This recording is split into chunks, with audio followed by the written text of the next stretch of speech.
ए राजा छोड़ी के आजा पटना देवाना मत टकटना भइल बा।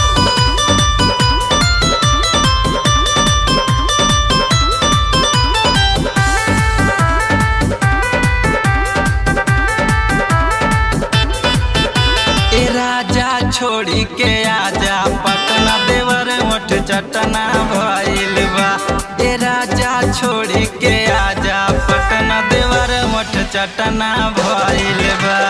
चटना भइल बा देवर मठ चटना भइल बा। ना त कहियो घट जाई घटना देवर मठ चटना भइल बा। ए राजा छोड़ी के आजा पटना देवर मठ चटना भइल बा।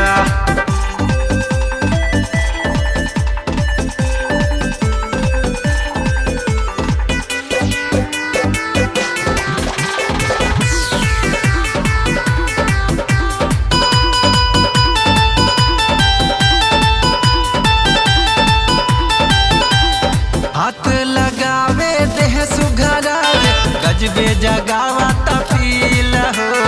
पाके अकेला करेला खेला हो जाता रे उहे फील हो जाता रे उहे फील हो। हाथ लगावे देह सुघरावे गजबे जगावा तफील हो।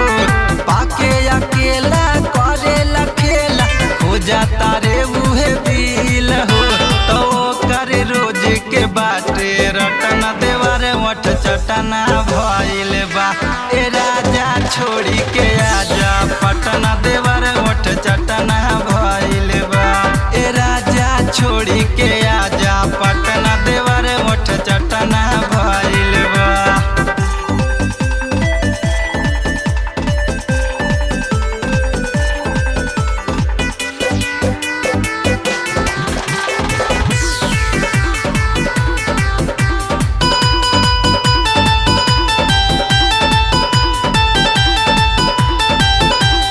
नया नया फिल्म देखावे मूड बिगाड़ेला रात में।